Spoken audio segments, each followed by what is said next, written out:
Thanks for coming back for this hour on this Friday. I'm Colin Mayfield. And I'm Vanessa Rufus. In less than an hour, South Carolina is set to carry out a rare firing squad execution. Death row inmate Brad Sigmon was convicted in 2001 for the murders of his ex-girlfriend's parents in Greenville. Sigmon specifically chose the firing squad method over other available options, citing concerns about lethal injection. WCNC Charlotte's Miles Harris joining us in the studio with more now. There's no question this method has sparked a lot of debate, Miles. Yeah, Colin, you're absolutely right there. Now, this method of execution will be the first time ever that the Palmetto State uses execution by firing squad. Now, Brad Sigmon, his choice of firing squad over lethal injection comes amid growing concerns about execution methods nationwide. However, there is a bill right here in North Carolina that would actually allow inmates on death row to choose death by firing squad as well.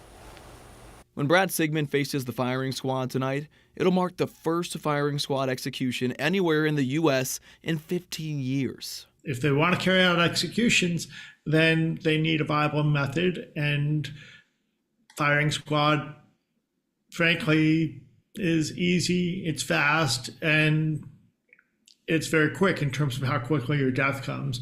Abraham Bonowitz with Death Penalty Action says more states are adapting the firing squad as a choice of execution.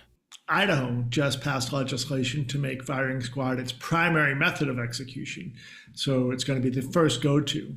And they've been held up from carrying out executions now by prisoners where they tried a lethal injection a little over a year ago and failed to get an IV started.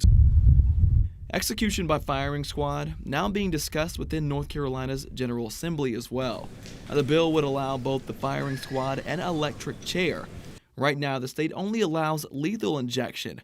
And Bonowitz and his organization, they are pushing back that legislators are getting too much power with the idea of death by execution. We allow government and trust government with the power to kill at all should be the deeper concern. I mean, we don't trust them to get a vaccine right. We don't trust them to tax us fairly. We don't trust them to fill potholes, but we're going to trust them with a process that executes human beings.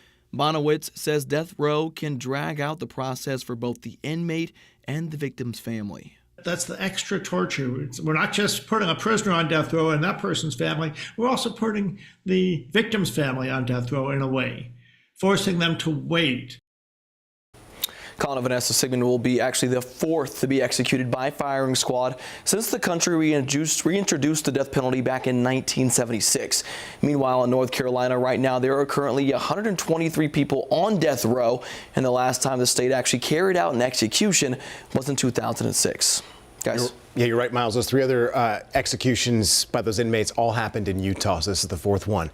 We appreciate you highlighting this. Thank you. Of course.